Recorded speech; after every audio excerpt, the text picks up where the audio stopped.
Brought to you by MDH मसाले। लाल रंग इसका अपार, तीखा कम है फिर भी स्वाद। बेमिसाल बेमिसाल MDH कश्मीरी। MDH कश्मीरी।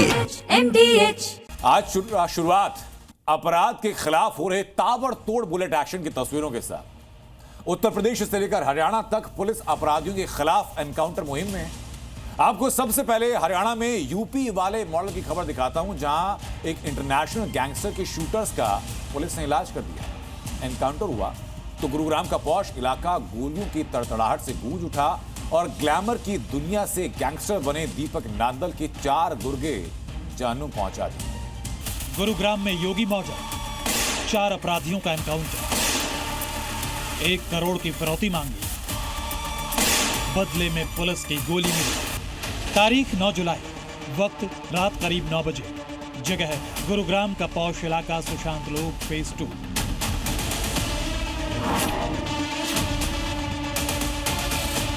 दिल्ली से सटा हाईटेक साइबर सिटी गुरुग्राम का इलाका अचानक 60 राउंड गोलियों की तड़तड़ाहट से गूंज उठा।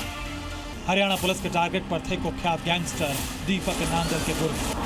वही गैंगस्टर दीपक नांदल जो कभी हरियाणवी म्यूजिक इंडस्ट्री का जाना पहचाना चेहरा था, जिसने म्यूजिक प्रोड्यूसर, रैपर और परफॉर्मर के तौर पर अपनी पहचान बनाई। हरियाणवी सिंगर राहुल फाजिलपुरिया और रैपर बादशाह के साथ लोगों का एंटरटेनमेंट किया। लेकिन वही दीपक नांदल अब गैंगस्टर की पहचान के साथ विदेश में बैठकर हरियाणा में साजिश और अपराध के बीज बो रहा है। दरअसल पूरा मामला करोड़ों की रंगदारी और किडनैपिंग से जुड़ा था। विदेश में बैठे गैंगस्टर दीपक नांदल के 5 शूटर्स ने सुशांत लोक ब्लॉक ए में प्रॉपर्टी डीलर विशाल बेरी को उन्हीं के घर में बंधक बना लिया था। विशाल से 1 करोड़ रुपए की फिरौती मांगी गई थी, लेकिन जैसे ही गुरुग्राम क्राइम ब्रांच को भनक लगी, पुलिस ने पूरे इलाके को घेर लिया और 60 राउंड फायरिंग हुई। और इस एनकाउंटर में दीपक नांदल के 4 शूटर ढेर हो गए, जबकि 1 शूटर और 3 पुलिसकर्मी गोली लगने से घायल हुए। खबरों के मुताबिक पुलिस ने बदमाशों को पहले सरेंडर करने को कहा था, लेकिन बदमाशों ने पुलिस पर ही ऑटोमेटिक हथियारों से गोलियां दाग दी और फिर शुरू हुई दोनों तरफ की फायरिंग ने पूरे इलाके में सनसनी मचा दी। चैतन्य जी, जब ये इंसिडेंट हुआ तो आप यहाँ थे? यस, मैं यहीं पे था, घर पे था। कितने बजे की बात हुई? ये अराउंड 9:30 की बात है। मतलब मैं जस्ट ऑफिस से आया था, तो जस्ट मैं डिनर करने लगा था, तो थोड़ी आवाज़ आई, जिससे मैं कुछ लगा पटाखे फटा या कुछ हो सकता है किसी मीटर ब्लास्ट हो, ऐसी आवाज़ आई। फिर लगातार हमें आवाज़ आनी स्टार्ट हुई, तो बाहर आके हमने सुना कि गन शॉट्स चल रही हैं। तो जस्ट अक्रॉस इधर ही गन शॉट्स चल रही थी। तो आपने वो मंजर देखा? हाँ जी, हमने टेरेस से बिल्कुल वो मंजर देखा जिसमें गन शॉट्स चल रही थी, और हमने देखा कि 2-3 आई थिंक जो लोग गोली लगी थी, तो उधर ही लगी थी। हरियाणा में दीपक नांदल का नाम एकाएक अपराध की दुनिया में तेजी से आगे बढ़ा था। शुरुआत में अवैध हथियारों की तस्करी और स्थानीय लेवल के विवादों में उसका नाम चर्चा में आया, लेकिन धीरे धीरे रोहतक और सोनीपत पुलिस की अपराध लिस्ट में दीपक नांदल तेजी से ऊपर आने लगा। वो बदमाशों से मिलकर रंगदारी, कॉन्ट्रैक्ट किलिंग जैसे अपराधों में तेजी से एक्टिव हुआ। दीपक की नजर दिल्ली NCR के बढ़ते रियल एस्टेट कारोबार और रसूखदार लोगों को डराकर कम समय में मोटी कमाई करने की थी। जुर्म की दुनिया में तेजी से आगे बढ़ता दीपक नांदल हरियाणा पुलिस की स्पेशल टास्क फोर्स के निशाने पर आया। तो साल 2023 में वो कानूनी एजेंसीज की आंखों में धूल झोंक कर भारत से विदेश भाग निकला। दीपक नांदल सोशल मीडिया के जरिए युवाओं को अपनी गैंग में शामिल करता है और उसके बाद अपराधों में उनका इस्तेमाल करता है। बताया जाता है कि दीपक का क्राइम नेटवर्क UAE, लंदन और कनाडा जैसे देशों में एक्टिव है। दिल्ली NCR की पुलिस लंबे वक्त से दीपक नांदल और उसके गुर्गों की तलाश में है, और अब गुरुग्राम में हुआ यह एनकाउंटर उसके खिलाफ बहुत बड़ी कामयाबी मानी जा रही है। जानकारी के मुताबिक पुलिस ने मौके से कई ऑटोमेटिक हथियार और जिंदा कारतूस बरामद किए हैं। साथ ही फॉरेंसिक टीम और जांच एजेंसीज घटनास्थल से सबूत इकट्ठा कर रही हैं। तो बता दूं कि इस समय आपको ये जो बैरिकेडिंग दिखाई दे रही है, और यहाँ पर जो आपको पुलिस का ये पूरे यहाँ पर आपने घेरा नाकेबंदी देखी हुई है। यहाँ पर 11:30 बजे कल एनकाउंटर जो है वो शुरू हुआ था, जिसमें 4 कुख्यात गैंगस्टर मारे गए। दीपक नांदल गैंग पर पुलिस के बुलेट एक्शन के बाद कई ऐसे सवाल हैं जो जांच एजेंसीज के लिए पहेली बनी हुई है। पुलिस ये पता लगाने में जुटी है कि आखिर इतने कम वक्त में दीपक नांदल ने अपने बूते अपराध जगत में इतनी गहरी पैठ कैसे बना ली। क्या दीपक को देश के अंदर और बाहर से किसी दूसरे गैंग का सपोर्ट भी मिल रहा है? गुरुग्राम समेत भारद्वाज के साथ ब्यूरो रिपोर्ट, जी मीडिया।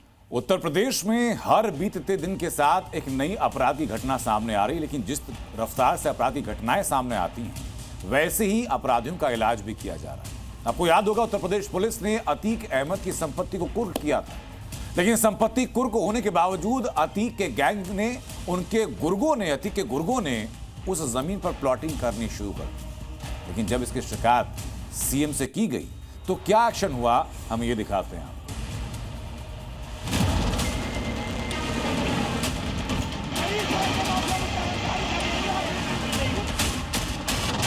हमारी प्रतिबद्धता किसी गुंडा माफिया के प्रति नहीं हो सकती है और हम उसको कोई संरक्षण भी न देंगे न देने देंगे। योगी राज में यूपी से माफिया राज को जड़ से खत्म किया जा रहा है। बड़े बड़े भूमाफिया और कब्जा गैंग पर योगी फोर्स का बुलडोजर चल रहा है। प्रयागराज में अतीक और उसके गुर्गों का अवैध साम्राज्य मिट्टी में मिलाया जा रहा है, मगर अभी भी कुछ दबंग और माफिया के गुर्गे योगी फोर्स को चैलेंज करने से बाज नहीं आ रहे हैं। कुर्क जमीन पर प्लाटिंग करने का मामला सामने आया है। ये तस्वीरें प्रयागराज के शाहपुर इलाके की हैं, जिस जमीन पर प्लॉटिंग कर बिल्डिंग बनाई जा रही है उस पर पहले अतीक अहमद का कब्जा था, मगर प्रयागराज प्रशासन ने इस जमीन को कुर्क कर दिया था। फिर भी कब्जा गैंग ने योगी फोर्स को चैलेंज करते हुए इस पर अवैध इमारतें खड़ी करना शुरू कर दी, मगर पूजा पाल ने सीएम योगी से शिकायत की, जिसके बाद प्रयागराज प्रशासन ने कमेटी गठित कर मामले की जांच की। जांच में पता चला कि अतीक की कुर्क जमीन को बेचकर प्लॉटिंग की जा रही है। जब कुर्की की कार्रवाई हुई तो बाकायदा यहाँ पर नोटिस बोर्ड लगाए गए थे, जो विधिक प्रक्रिया होती है उसको अपनाया गया था। लेकिन अब ये जमीन जो है माफिया के गुर्गों ने एक तरीके से कहें तो कब्जा करके बेच दिया है। रजिस्ट्री के बाद इस बात का जो खुलासा है वो सामने आया है। देखिए यहाँ पर आपको कई निर्माण भी आपको तस्वीरों में नजर आएंगे। दरअसल ये जमीन सालों पहले गैंगस्टर एक्ट के तहत कुर्क की गई थी, मगर कब्जा गैंग ने यहां अवैध इमारत बनाने से पहले प्रशासन का नोटिस बोर्ड भी उखाड़कर फेंक दिया। हालांकि अब योगी फोर्स एक्शन में आ गई है और यहां अवैध कब्जा करने वाले माफिया के गुर्गों के साथ साथ लापरवाही बरतने वाले अधिकारियों पर भी कड़ी कार्रवाई की तैयारी शुरू हो गई है। इस पूरे मामले की जांच को लेकर एक कमेटी एडीएम सिटी की अध्यक्षता में बना दी गई है।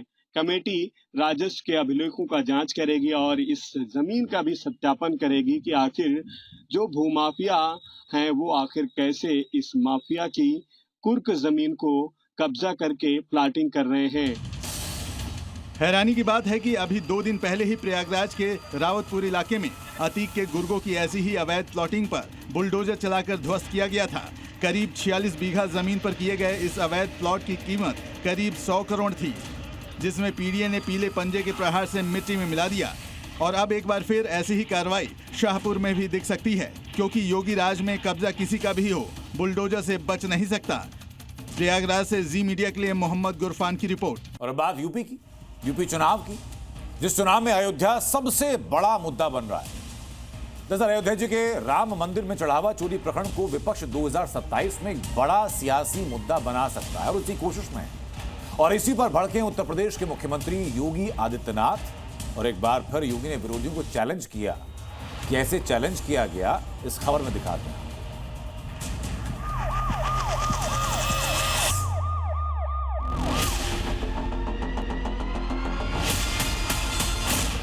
वह कांग्रेस जो 2017 के पहले राम के अस्तित्व को ही नकार चुकी थी, श्री कृष्ण के अस्तित्व को ही नकार चुकी थी, आज वो भी कहती है कि राम तो सबके हैं। अब ये लोग सब मचल रहे हैं अयोध्या जाने के लिए। योगी जानते हैं कि अयोध्या में दान चोरी की गर्मी पर विपक्ष चुनावी रोटियां सेंकने की तैयारी में है। विरोधी दलों को लगने लगा है कि राम मंदिर में चढ़ावा घोटाला 2027 के लिए उनके हाथ में तुरुप का इक्का थमा गया है।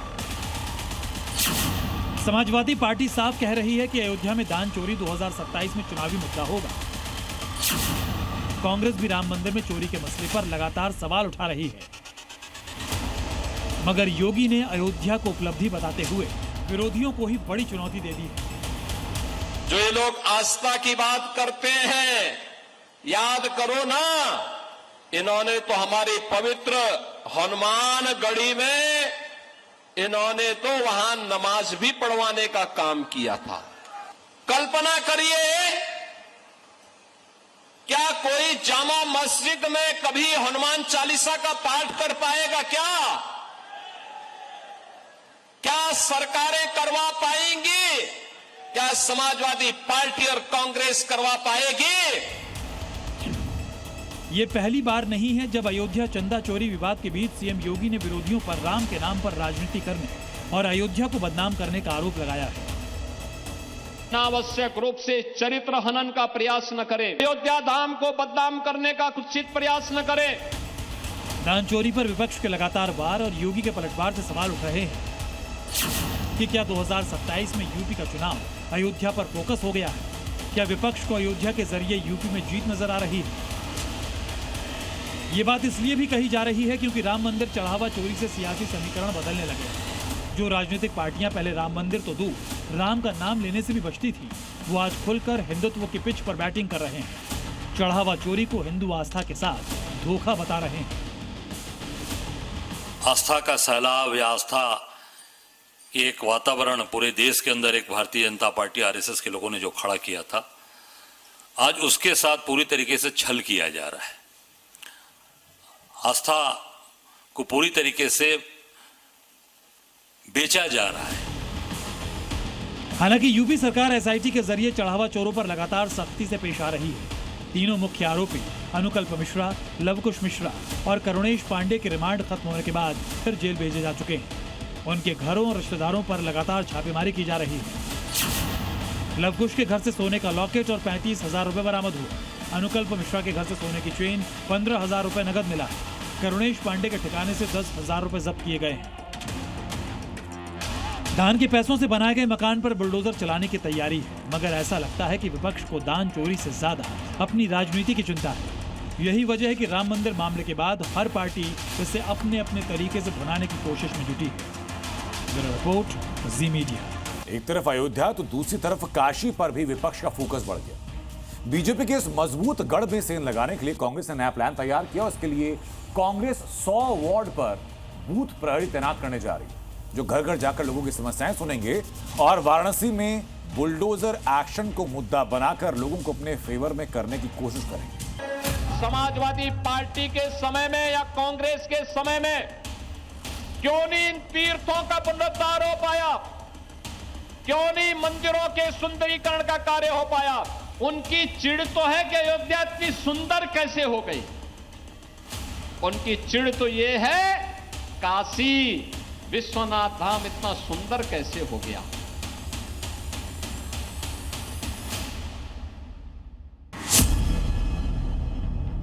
काशी बाबा विश्वनाथ की नगरी, और सियासी एंगल से देखें तो यही काशी बीजेपी के सबसे मजबूत गढ़ में से एक है, क्योंकि वाराणसी में विधानसभा की सभी 8 सीटों पर बीजेपी और उसके गठबंधन का कब्जा है।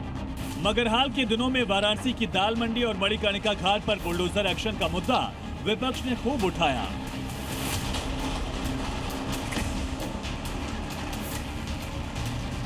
जनवरी 2026 में जब मणिकर्णिका घाट पर पुनर्विकास और सौंदर्यीकरण के लिए बुलडोजर एक्शन हुआ तो कांग्रेस ने मूर्तियां टूटने का मुद्दा खूब उछाला। और अब जबकि दाल मंडी में दुकानों, मकानों, मस्जिदों को तोड़कर रास्ता चौड़ा किया जा रहा है, तो विपक्ष इस कार्रवाई को भी यूपी चुनाव में मुद्दा बनाने की कोशिश में है।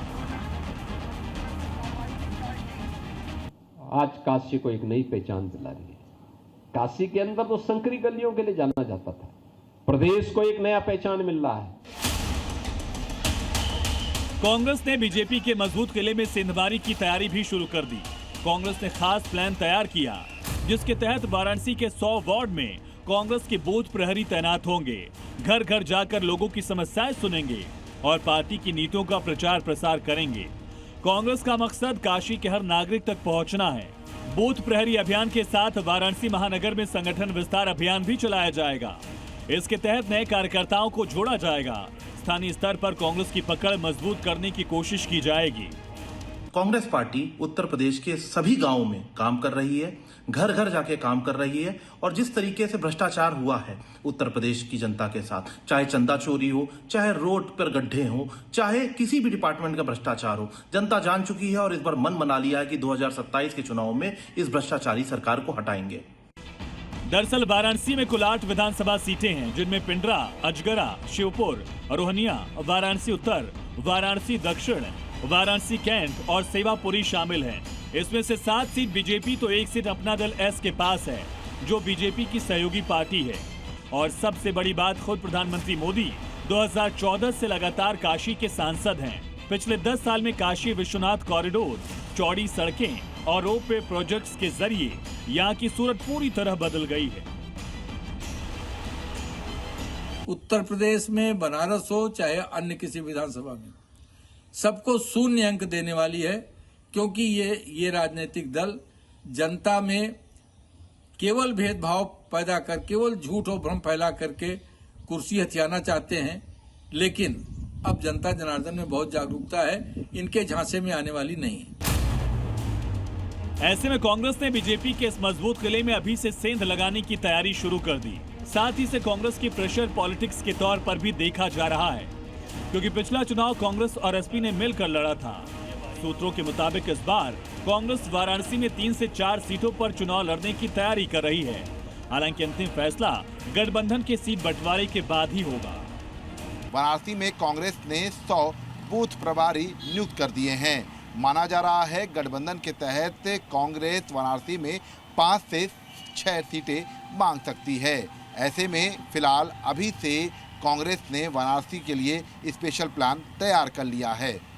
कैमरामैन गिरीश के साथ विशाल लोगवंशी, जी मीडिया।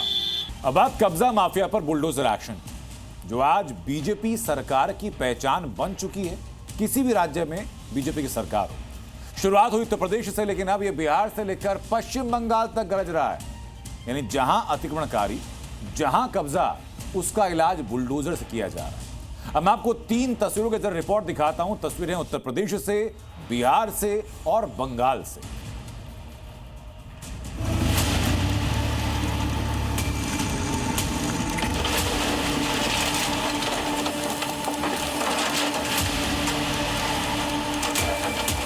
बुलडोजर जैसी क्षमता और दृढ़ प्रतिज्ञा जिसमें हो वही बुलडोजर चला सकता है। योगी का ये बयान और बुलडोजर दोनों बीजेपी सरकार की पहचान बन गई है।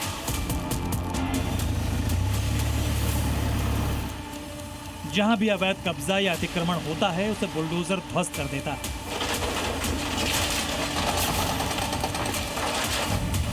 सबसे पहले सीतापुर की तस्वीर देख लीजिए, जहां पर 8 बुलडोजर्स ने अतिक्रमण पर एक साथ धावा बोल दिया। बुलडोजर ने पहले गेट तोड़ा और फिर बाउंड्री वॉल पर पीला पंजा पड़ा और देखते ही देखते 40 बीघा सरकारी जमीन को अतिक्रमण मुक्त करा दिया गया। बताया जा रहा है कि यह जमीन मिशन बंगला के लिए दी थी, लेकिन निर्धारित शर्तों के हिसाब से इसका इस्तेमाल नहीं हो रहा था। उधर आगरा में भी योगी का महाबली जमकर गरजा। यहां पर बिना नक्शा पास कराए कॉलोनी बसाई जा रही थी, मगर बुलडोजर ने उसे पहले ही ध्वस्त कर दिया। साथ ही 22 अवैध बिल्डिंग्स को भी सील किया गया। यूपी में ही बुलडोजर प्रहार नहीं हो रहा, बल्कि बिहार में भी बुलडोजर टॉप गियर पर है। सीवान में सरकारी जमीन पर बनाए घर को बुलडोजर ने जमींदोज कर दिया। उधर बंगाल में भी कब्जा गैंग पर बुलडोजर स्ट्राइक चल रही है। सिलीगुड़ी में टीएमसी के दफ्तर को बुलडोजर ने ध्वस्त कर दिया। पहले दफ्तर की छत उड़ाई गई और फिर उसके एक एक पिलर को तोड़ दिया गया। जिस जगह पर टीएमसी का यह दफ्तर बना था वो सरकारी जमीन थी और उस पर बच्चों के लिए पार्क बनाया गया था, मगर टीएमसी राज में पार्क की जमीन को कब्जा कर पार्टी दफ्तर बना दिया गया। यूपी बिहार से बंगाल तक बुलडोजर एक्शन से साफ संदेश है कि बीजेपी राज में जहां पर कब्जा होगा वो बुलडोजर की नजर से बचेगा नहीं। ब्यूरो रिपोर्ट, जी मीडिया। अब बात मध्य प्रदेश की। मध्य प्रदेश में वक्फ बोर्ड में हिंदू सदस्यों की एंट्री हुई तो हंगामा बढ़ना शुरू हो गया। इसके विरोध में आज भोपाल में क्या तस्वीरें सामने आई हैं, पीछे आपको दिखा रहा हूं। डॉक्टर मोहन यादव का बड़ा फैसला, ये पोस्टर हाथ में लेकर के मुसलमानों ने हाथ पर काली पट्टी बांधकर विरोध प्रदर्शन किया। सरकार के इस फैसले में भाईजान को यह साजिश नजर आ रही है और इस पर मस्जिदों पर कब्जा करने की कोशिश बताई जा रही है। मध्य प्रदेश में वक्फ बोर्ड पर लिए गए इस फैसले को लेकर क्या हंगामा है, ये रिपोर्ट आपको देखनी चाहिए।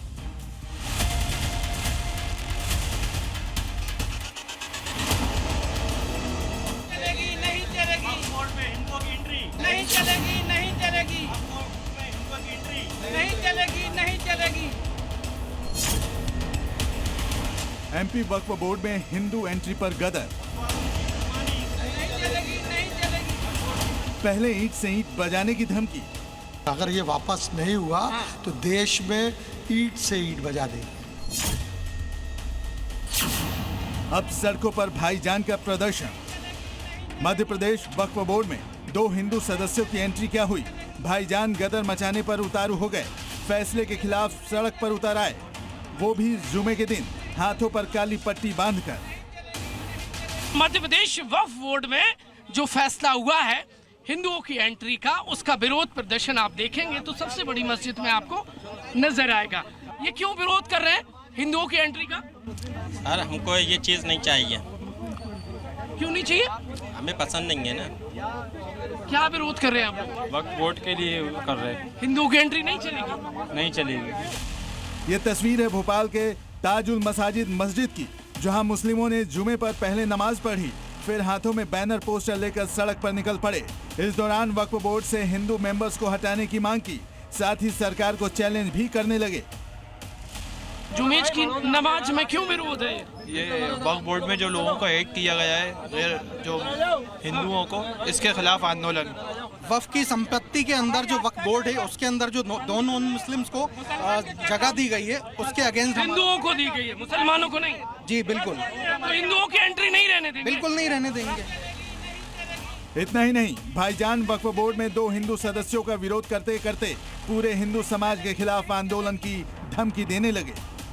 आगे भी मोहन यादव का पुतला भी जलाएंगे और उसका घेराव भी करेंगे। क्लियर लफ्ज की, ये तानाशाही बिल्कुल नहीं चलेगी मोहन यादव जी की। ये विरोध किस बात का है? ये वक्फ का विरोध है। क्या वक्फ का विरोध? ये जो नॉन मुस्लिम की एंट्री हुई है उसका विरोध है। उससे क्या दिक्कत है? उससे ये दिक्कत है सर कि उनके बीच में अगर हम लोग भी नहीं जाते तो हमारे बीच में वो लोग भी ना आए, बस इतनी सी बात है। दरअसल मध्य प्रदेश सरकार ने 4 जुलाई को वक्फ बोर्ड का पुनर्गठन किया, जिसमें इंदौर के मनोज मालपानी और गुना के अनिमेश भार्गव को भी सदस्य बनाया। यानी पहली बार देश के किसी राज्य के वक्फ बोर्ड में हिंदू सदस्यों की एंट्री हुई। मगर भाईजान को ये बदलाव रास नहीं आ रहा। हिंदुओं की एंट्री नहीं चलेगी वक्फ में? नहीं, क्योंकि हम हिंदुओं को, हम उनका कोई ऐसा वो रहता है तो हम उसमें जरा सी भी दखल अंदाजी हम नहीं देते बिल्कुल भी। तो वो क्यों हमारे इसमें दखल अंदाजी देते हैं? ये मैं आपको अब काली पट्टी दिखाता हूँ। मेरे सहयोगी रजत दुबे आपको ये तस्वीर दिखाएंगे। ये दादा देखिए, दादा दिखाइए, ये काली पट्टी क्यों बांधी हुई है? विरोध कर रहा है वक्फ बोर्ड में। किस बात का विरोध? ये गैर मुस्लिम नहीं हो रहा। गैर मुस्लिम नहीं आएंगे? नहीं ये तो सबसे बड़ी इबादत वाली जगह है ताजुल मसाजिद। तो वक्फ बोर्ड की बात है। इस विरोध की वजह भी समझिए। दरअसल पहले वक्फ बोर्ड के सदस्य केवल मुस्लिम हो सकते थे। सरकार नामित सदस्य बना सकती थी, लेकिन उसके लिए भी मुस्लिम होना जरूरी था। लेकिन वक्फ बोर्ड में संशोधन के बाद राज्य के वक्फ बोर्ड में 2 गैर मुस्लिम सदस्य अनिवार्य हैं और एमपी में भी इसी व्यवस्था को लागू किया गया है। अब यही बदलाव विवाद की वजह बन गया है और भाईजान को इस बदलाव में मस्जिदों को छीनने की साजिश नजर आ रही है। भोपाल से प्रमोद शर्मा के साथ ब्यूरो रिपोर्ट, जी मीडिया। और बात पीएम मोदी की उस ट्रिपल स्ट्राइक की जिससे चीन को चित्त करने की तैयारी। दरअसल प्रधानमंत्री मोदी अपने 6 दिवसीय दौरे के आखिरी चरण में न्यूजीलैंड पहुंच चुके हैं और इसके पहले पीएम मोदी ने इंडोनेशिया और ऑस्ट्रेलिया पहुंचकर हिंदुस्तान की बढ़ती ताकत का एहसास कराया, दुनिया के सामने दिखाया। लेकिन इन देशों की यात्रा ने ड्रैगन की ताकत को, चीन की ताकत को ऐसा चैलेंज कर दिया कि पूरा देश उस सदमे में।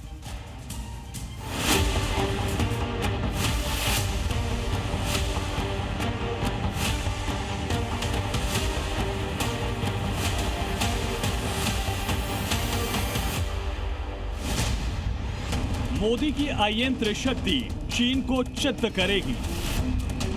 इंडोनेशिया टू न्यूजीलैंड, फेल होगा ड्रैगन का प्लान।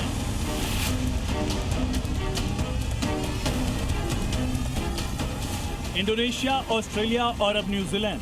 प्रधानमंत्री नरेंद्र मोदी का ये 3 देशों का दौरा महज एक कूटनीतिक यात्रा नहीं है, बल्कि इंडो पैसिफिक में भारत की रणनीतिक ताकत बढ़ाने और चीन के बढ़ते प्रभाव का संतुलन तैयार करने की अभेद तैयारी है। पीएम मोदी की 6 दिनों की यात्रा वो सक्सेस है जिसने समंदर में चीन की चालबाजी के गेम को ऊपर कर दिया। इंडिया और इंडोनेशिया, समंदर में नया रास्ता। अपने 3 देशों के दौरे में पीएम मोदी दक्षिण पूर्व एशिया के सबसे बड़े देश इंडोनेशिया पहुंचे थे। हिंद महासागर और प्रशांत महासागर के बीच महत्वपूर्ण रणनीतिक स्थिति और आसियान का प्रमुख सदस्य होना इंडोनेशिया को बेहद खास बनाता है। और प्रधानमंत्री मोदी के दौरे ने चीन के खिलाफ इंडोनेशिया की रणनीति को और धारदार बना दिया। इंडोनेशिया के 3 दिवसीय दौरे में $630 मिलियन की ब्रह्मोस सुपरसोनिक क्रूज मिसाइल की डील हुई। इससे दक्षिण चीन सागर के आसपास चीन की नौसैनिक गतिविधियों पर रणनीतिक दबाव बढ़ेगा। मलक्का स्ट्रेट के एंट्री पॉइंट पर सबांग बंदरगाह का संयुक्त विकास किया जाएगा। मलक्का में भारत की रणनीतिक मौजूदगी चीन के परेशानी का बड़ा सबब बनेगी।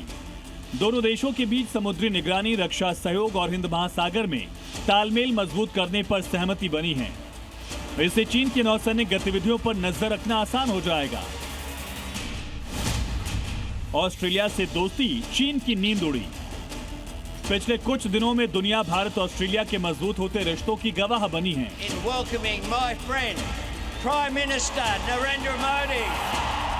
ऑस्ट्रेलिया हिंद प्रशांत में भारत का सबसे मजबूत रणनीतिक सहयोगी बनकर उभरा।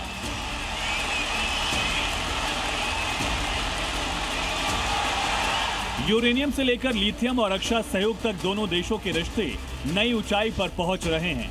चीन की बढ़ती सैन्य गतिविधियों के बीच दोनों देशों ने रक्षा और नौसैनिक सहयोग पर बड़ा समझौता किया। क्वाड की मजबूती बीजिंग के लिए स्पष्ट रणनीतिक संकेत मानी जा रही है। पीएम मोदी ने मेलबर्न से ऑस्ट्रेलिया के साथ मजबूत होते रिश्ते का ऐलान करके इनडायरेक्टली चीन को भी वार्निंग दे दी है।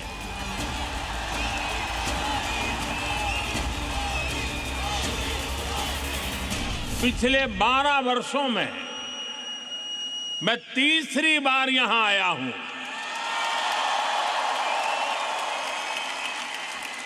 यानी इस बार हैट्रिक लगी है। ये दिखाता है कि भारत और ऑस्ट्रेलिया के रिश्ते किस ऊंचाई पर है। न्यूजीलैंड में पीएम मोदी, चीन की टेंशन बढ़ी। पीएम मोदी ऑस्ट्रेलिया से न्यूजीलैंड की धरती पर पहुंचे तो वहां भी उनका ग्रैंड वेलकम हुआ। न्यूजीलैंड भले ही सैन्य महाशक्ति न हो, लेकिन दक्षिण प्रशांत में उसका प्रभाव बेहद अहम है। प्रधानमंत्री मोदी का न्यूजीलैंड दौरा कई मायनों में ऐतिहासिक माना जा रहा है, क्योंकि करीब 4 दशकों बाद किसी भारतीय प्रधानमंत्री की ये पहली द्विपक्षीय न्यूजीलैंड यात्रा है। और इस यात्रा का फोकस सिर्फ व्यापार नहीं है, बल्कि इंडो पैसिफिक रणनीति और चीन के बढ़ते प्रभाव को साधना है। इसके साथ ही शिक्षा, कृषि और रणनीतिक साझेदारी पर भी अहम बात होगी। यानी पीएम मोदी का ये दौरा दिखाता है कि भारत अब सिर्फ दक्षिण एशिया तक सीमित नहीं रहना चाहता, बल्कि पूरे इंडो पैसिफिक में एक निर्णायक रणनीतिक शक्ति के रूप में अपनी भूमिका मजबूत कर रहा है। ऐसे समय में जब चीन क्षेत्रीय प्रभाव बढ़ाने की कोशिश कर रहा है, भारत की कूटनीतिक सक्रियता आने वाले दिनों की जियोपॉलिटिक्स पर बड़ा असर डालने वाली है। ब्यूरो रिपोर्ट, जी मीडिया। अब छोलिया हो या लोबिया, सफेद चने या काले चने, सब कुछ मजेदार बने।